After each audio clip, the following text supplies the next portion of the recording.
Bueno, Israel e Irán, ¿qué pasa?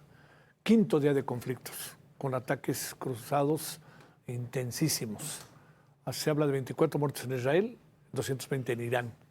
Israel bombardeó la sede de la televisión estatal iraní, mató a 3 socorristas en Teherán.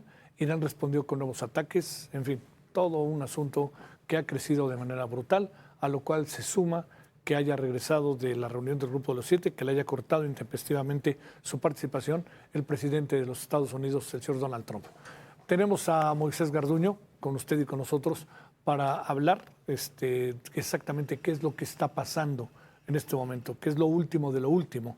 Le recuerdo, él es profesor de la Facultad de Ciencias Políticas y Sociales de la UNAM y especialista en Medio Oriente.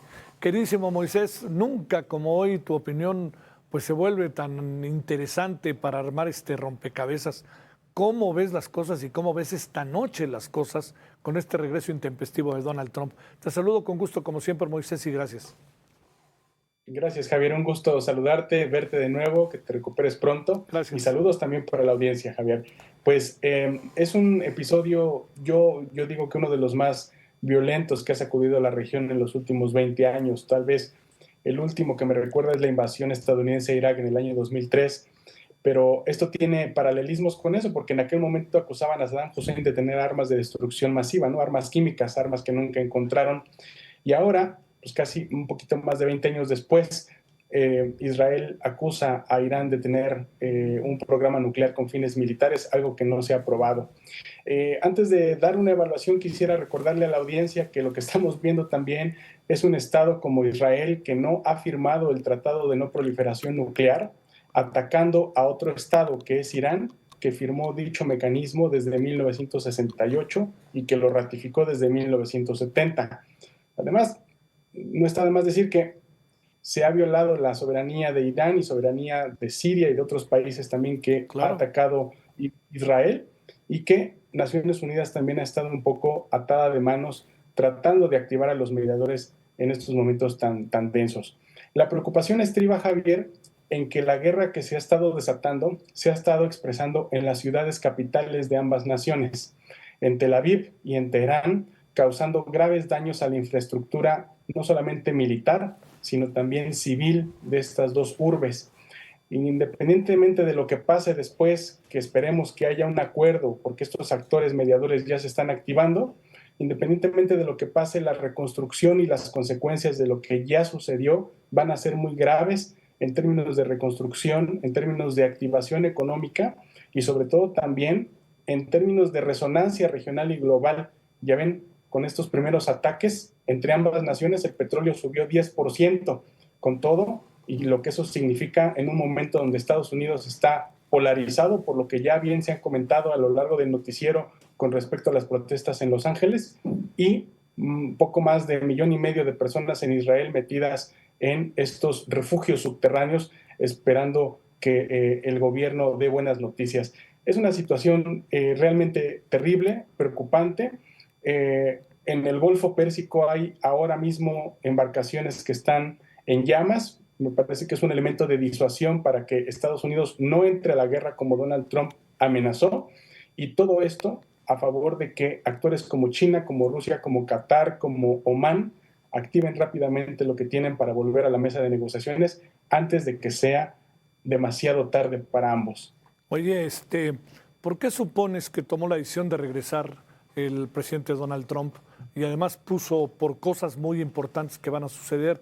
Medio críptico, ¿no? El mensaje, pero uno inmediatamente pensó en el conflicto entre Irán e Israel. La operación de Israel no debe verse solamente como un momento para parar o limitar el programa nuclear de Irán, sino como un programa para cambiar el régimen de Irán, una operación de cambio de régimen o de golpe al corazón del establishment político de la República Islámica de Irán.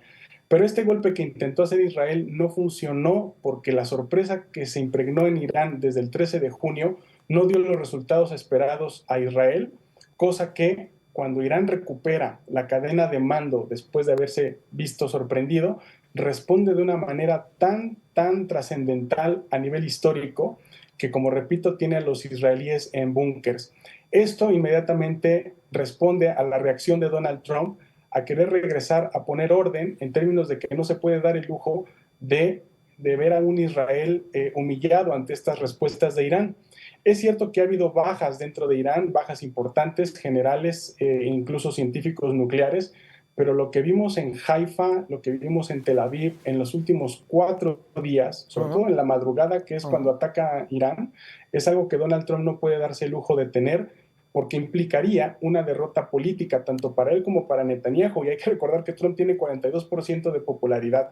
Entonces regresa para dos cosas: o hacer un acuerdo en donde a Irán realmente se le mantenga el derecho de enriquecer uranio bajo el TNP, cual está firmando, o dos, para hacer una operación quirúrgica que realmente cambie el balance de poder a favor de Israel, porque de otra manera Israel no puede solo en esta guerra con Irán. Qué bárbaro, y es demasiado lo que está en juego. A ver, actores políticos externos, Rusia y China, ¿ahí qué alcanzas a ver, Moisés?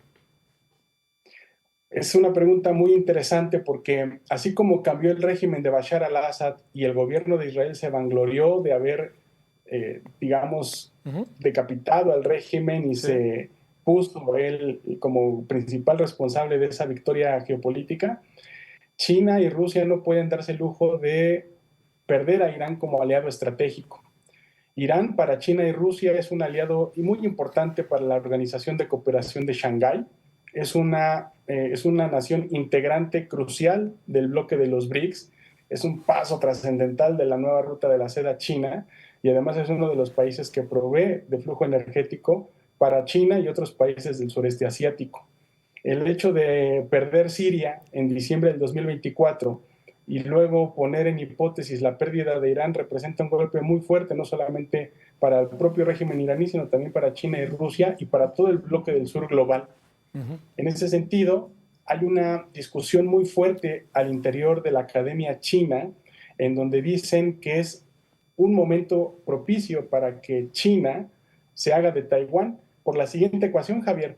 Si Estados Unidos e Israel le van a arrebatar a China un socio estratégico más en el Medio Oriente, entonces China tendría que arrebatarle un socio estratégico a Estados Unidos en el sureste asiático, y este socio estratégico es Taiwán. En ese sentido, primero lo que está haciendo China es llamar a un acuerdo diplomático, impulsar a Pakistán y a Corea del Norte a seguir amenazando a Israel en caso de que la situación escale, y provocar que Estados Unidos también tenga una reacción diplomática, porque de otra manera vamos a tener más intercambios balísticos de mayor magnitud y mayores pérdidas económicas para todos. Entonces, por eso yo pienso que la mejor salida para esto es que Donald Trump impulse un acuerdo con todo lo que esto significa, porque ¿quién le cree a Donald Trump? Sí, pues sí. ¿Quién va a firmar un acuerdo con Donald Trump? Sin importar, hay que creer en los mediadores, hay que creer en las garantías de los mediadores que tienen mucho dinero. Trump acaba de ir al Golfo Pérsico, lo comentamos aquí en tu programa, sacó muchos acuerdos, sacó muchas inversiones, y son estos mismos países, los árabes del Golfo, los que no quieren que esta situación escale, porque si se incendia el Golfo, se incendian sus economías. Ahí está la clave para una salida política en esta terrible situación en la que estamos, Javier. Oye, muy en breve, que se nos acaba el tiempo, lamentablemente, Moisés. Y mientras todo esto está pasando, ¿qué anda pasando en Palestina, con Hamas, con toda esta zona fronteriza con Israel? Lamentablemente, la población en Gaza está siendo cada vez más impulsada hacia el sur, y la mayor parte de la atención a nivel internacional pues está puesta en este conflicto. Sin embargo, hay que decir que todo esto que se está desencadenando en el Golfo Pérsico está conectado con Palestina. De hecho, la intervención militar israelí contra Irán realmente saboteó una serie de acciones a nivel global muy importantes en favor de Palestina, como por ejemplo la Flotilla de la Libertad que encabezaba Greta Thunberg, el movimiento famoso de la Marcha Global a Gaza, que intentaba llevar a 20,000 personas a la Franja de Gaza a llevar ayuda humanitaria. Y todo esto, digamos, como esta intervención militar lo saboteó. Hay que tener mucha atención en la población civil árabe, que sigue llamando la atención sobre la situación en Gaza, e incluso está conectando la posibilidad de hacer un acuerdo, por muy difícil que se escuche, un acuerdo político entre Irán e Israel, considerando un cese al fuego en Gaza, porque ahora Irán tendrá, si es que todo sale bien en las próximas horas con la administración Trump y los mediadores, una carta de disuasión muy fuerte, que es: no vuelvan a golpear Teherán, porque entonces podemos destruir Tel Aviv y que eso incluya un cese al fuego en Gaza. Qué Ahora, bárbaro. Trump va a vender esto diciendo que lanzó aviones, cisterna y Sí, mucha disuasión, sale. porque si Muy bien. Irán no firmaba el acuerdo, pues se iba a ir, ¿no? Pero cada quien va a poder vender un acuerdo a su propia base social. Te mando un gran saludo, Moisés, y mi agradecimiento. Gracias que estuviste con nosotros. Adiós. Saludos, Javier. Saludos a la Gracias. audiencia. Cuídense Gracias. mucho. Nos vemos mañana. Pásela bien. Muy buenas noches.